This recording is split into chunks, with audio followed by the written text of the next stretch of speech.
how are you today? Did you have a great Christmas? Did you get a lot of stuff? Did you get to give anything? It's really fun to give.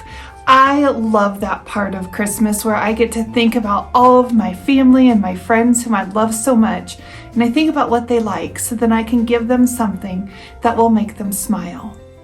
Well, today's story is after Christmas. It's a time where we think about others, and we are still thinking about gift giving because we're going to talk about the Wisemen.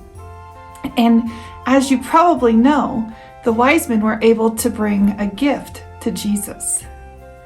In our video, we're going to start with the World Kids video, and they are setting up for the nativity. They're setting up for Christmas. So this is like before Christmas, but it kind of talks about those wise men. And so I think it's a fun video. Let's check it out.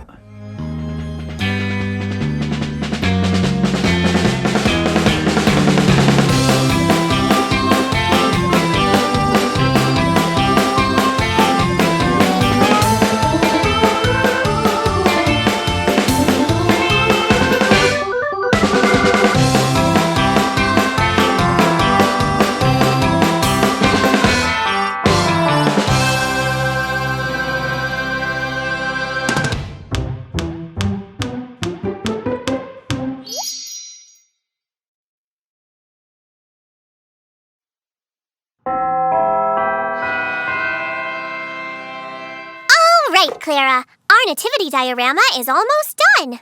Should we put more emergency exits in the stable? Or maybe a tornado shelter? I think it will be fine. Hello, Adeline. Clarabella. Do either of you have a pair of scissors that could... Oh.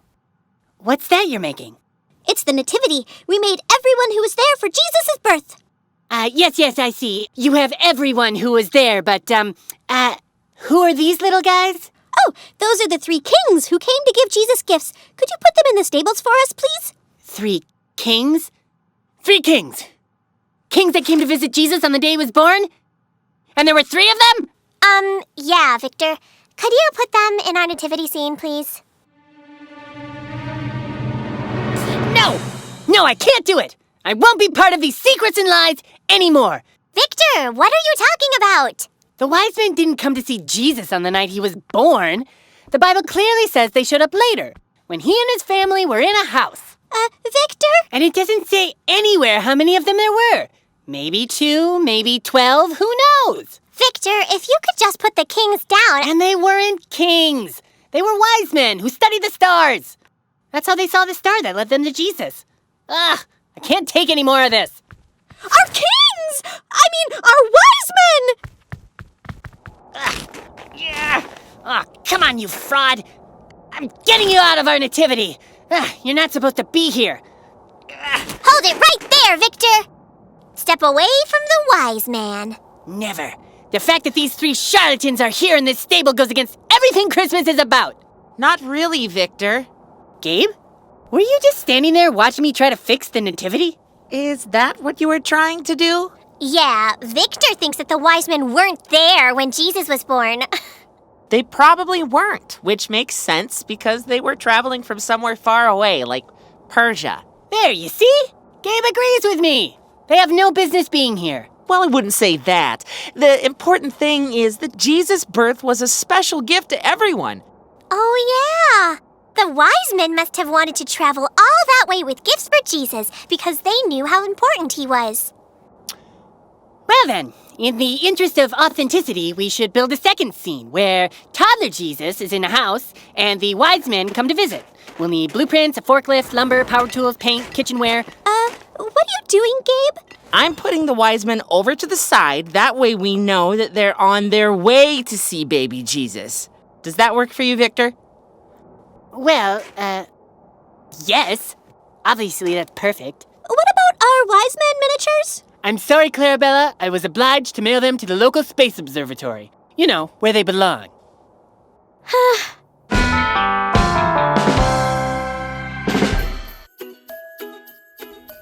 Have you ever used your nativity scene and put the wise men further apart? Some traditions have the wise men get changed every day a little bit closer and closer to Jesus. Now, why was Jesus such a special gift to the whole world? Maybe because Jesus brought us hope. Jesus brings us that hope that we know that we're expecting something wonderful. And it is hopeful with Jesus. Jesus brings us love and peace and hope and joy. Let's read our Bible story. Today our Bible story comes from the World Story Bible, lively Bible stories to inspire faith. Our story is called The Wisemen. You can find it in Matthew 2, 1 through 12. Far away from Bethlehem, wise men studied the night sky. In the distance, they spotted a new star, bigger and brighter than all the rest. That bigger, brighter star means a new king is born, said one of the wise men. Let's go find and welcome him. The wise men left on a long journey, following the star. In Jerusalem, they met King Herod. We're looking for the new king, the wise men told King Herod. I don't know anything about a new king, Herod said nervously. What do you know? Only that there's a new star in the sky that's bigger and brighter than all the rest, they replied. When you find this new king, said Herod, come tell me where he is. I would like to honor him. Our world friends say, I don't trust this King Herod. He seems like he's up to something. You're an excellent judge of character. The bigger and brighter star led the wise men to a little home in Bethlehem. Knock, knock. A father opened the door. May we see the new king? They asked.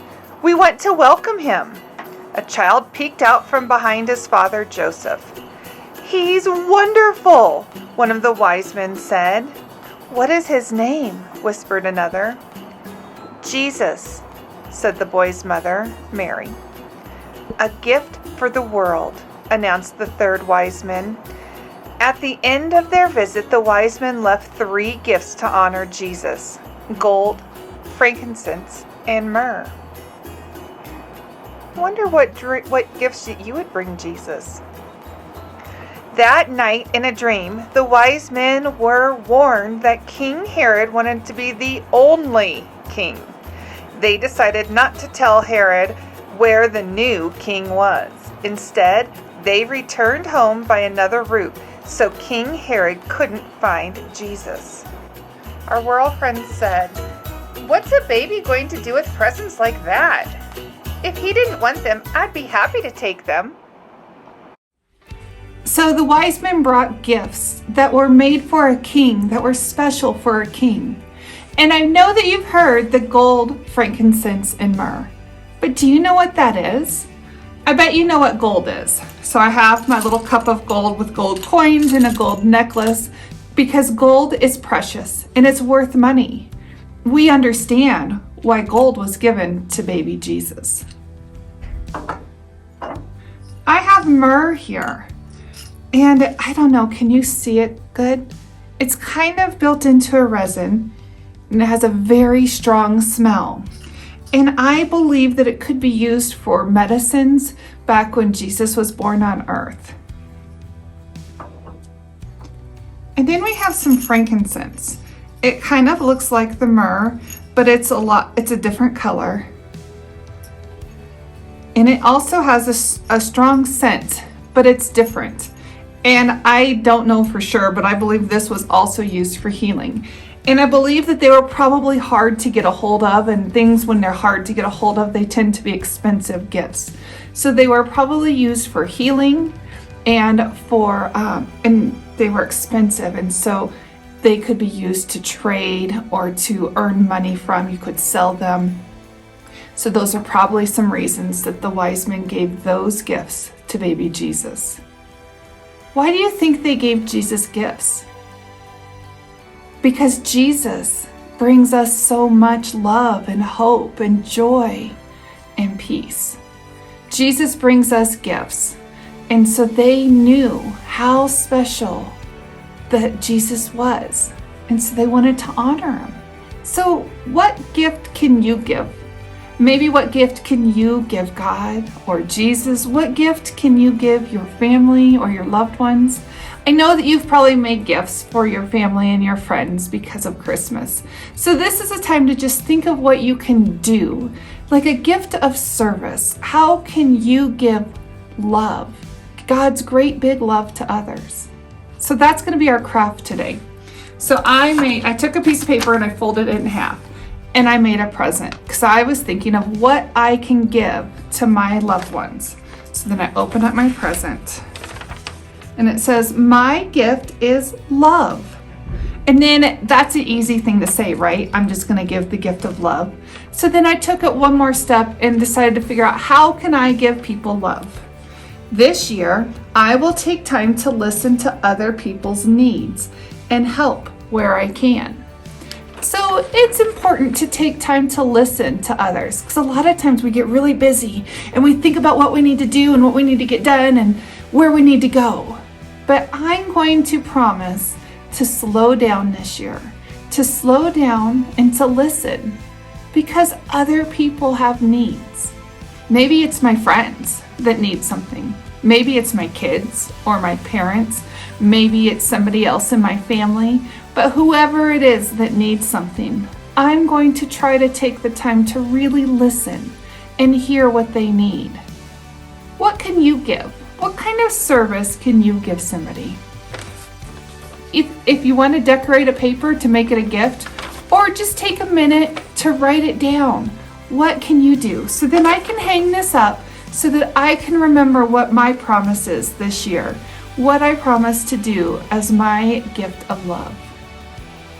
Well, my friends, have a wonderful day, and I will see you next week. Bye-bye.